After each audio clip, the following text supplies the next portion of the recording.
Record 26, Side 1, Lesson number 26, the 26th lesson, Practical section, Studying English. We have reached the halfway stage in our course, and if you have followed our lessons closely, you will have learnt a great deal about the fundamentals of the language. English is not a particularly easy language to study, for it is very rich in idiom, and we must admit many contrasts which may at first be a little confusing. However, we have tried up to now to limit the difficulties that the pronunciation of English gives you by presenting a variety of voices from different parts of the country, so that you may make the necessary comparisons. Do not imagine there is such a thing as perfect English pronunciation. There are people who speak clearly and distinctly, as well as those who are always in a hurry and never slow down for the poor foreign student. It isn't possible to have a nation of diction-conscious people. Habitual listening is one way to overcome this obstacle. By gradually increasing the speed of the spoken word in our lessons, it is to be hoped that you will not have had too much difficulty in understanding what we have been saying. Try listening without the text. Rely on your ear to show you the way. And repeat any record until you understand by simply listening. The alternative is to go back to the previous record, or even further, if you find the speaking speed too quick here. It is essential to build vocabulary, and in order to gain full pleasure and satisfaction from your study, to be able to assimilate what you hear immediately. Many of you have written letters, some critical and very often objective and constructive. We welcome those. Others have been complimentary, and we love those. The few, perhaps not so polite letters that have dropped into our post bag have sometimes made us think again. And that is a good thing for all of us. We wish to give you what you want, but you must occasionally excuse us if we seem rather headstrong. The English are not a Latin, but a Teutonic race. And there are differences in the way of thinking, as well as in point of view, between these two great races, which are more apparent when one actually meets English-speaking people. But these differences are much more obvious to the foreigner visiting Great Britain. Should you intend visiting the United Kingdom in the future, I am certain begging your pardon if this sounds over-conceited, you will find that your study of Globe Master records has been fruitful. Remember, if after hearing this conversation only 3 or 4 times you can understand it without following the written text, then you have made immense progress. If you are not quite so good, try at least to follow a paragraph at a time, and you too will reach this most satisfactory standard as a reward for your untiring efforts to master the 1001 difficulties inherent in the English language. However, you have found the game worth the candle so far, and we intend to give you further practical help for just as many weeks more, and as in the past, we'll be pleased to hear from you at all times on any point regarding your study and the difficulties that may occasionally arise through it. So as to give you a good start on the second half of our course, we give you here below a further list of idiomatic phrases with an explanation of their meaning. Keep these at your fingertips. They will serve you well always. To be in pocket means to have made a profit in transacting business. To be out of pocket means to have lost money in a business deal.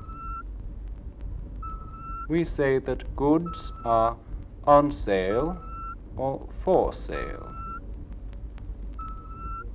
Wages, money a workman receives for his labor, usually paid weekly.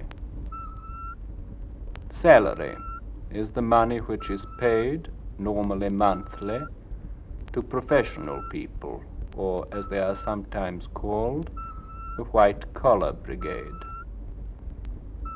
To pay cash down means to pay immediately you purchase an article. To buy on credit means to pay for goods purchased now at a future time, which is usually agreed between the parties. Side 2, grammatical section. Like, as, how. A. Like is a preposition and means having the appearance of, being of similar nature to, such as. After like, we have an accusative preposition or noun. Here are some examples. He is like his father. People are like that. There's nothing like seeing for yourself. This is like being in love. The opposite is unlike. Unlike me, John and Mary study a great deal. There is also the expression, what is it like, asking the qualities of a thing or person. The expression may, of course, be conjugated. Here are a few examples. What was it like traveling at 100 miles an hour? What's your boyfriend like? What's your meat like, George?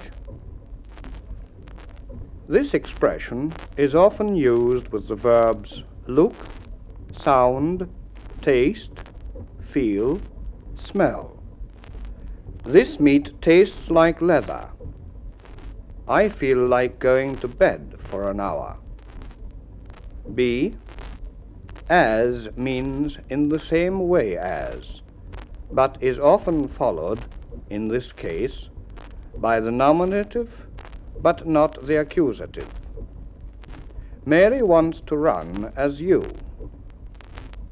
As in school, we must be quiet and listen at the cinema.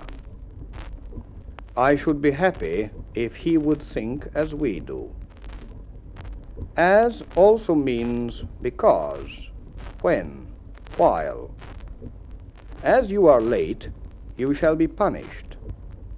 The children met their father as they were coming home from school. As the phone rang, someone knocked at the door. There are also many expressions using as before, as above, as the case may be, as usual, as a rule, as it is, as it were, as if, as from. They were severely reprimanded, but immediately carried on as before. As a rule, he comes home only at weekends. As from the 1st of next month, we shall have to pay more. C. How means in what manner. How will you do it? Seeing the conjurer, the children asked him how he could be so clever. We have already seen how used to ask after someone's health. How are you? How do you do? How is she getting on since her operation? It also asks an opinion. How do you think he came? How do you mean? Expresses exclamations. How silly he is. How late they are this evening. Is used with much and many to request number or quantity. How much money have you in your pocket? How many books did you bring? How many days' holiday did you have for Easter? What? What is also used in exclamations. What lovely oranges! What beautiful weather! Note, however, that what takes the indefinite article before a singular countable noun. What an interesting book! What interesting books! Next, last. Next is used without the article when it means following the current one. Next week, next month, next year, etc. Last, meaning before the current one, follows the same rule.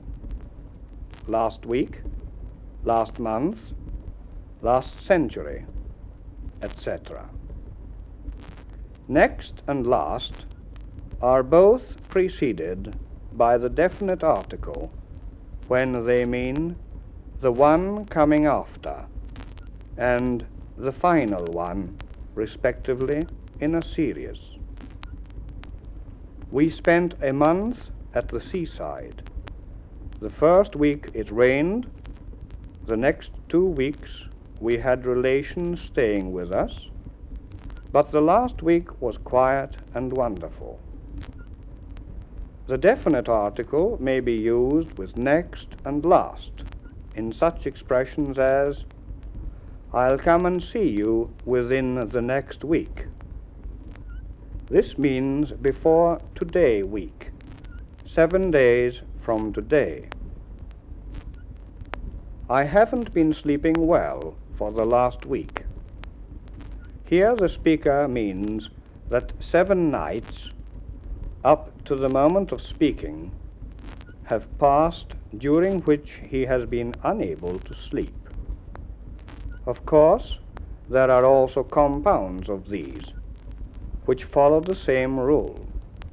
For the last few weeks, in the next few months, prepositions with expressions of time. When an event takes place at a specified time, there is generally a preposition before the time expression. When this indicates a specific day, the preposition on is used. On Sunday, on 21st July, on Christmas Day. For longer periods, in is used.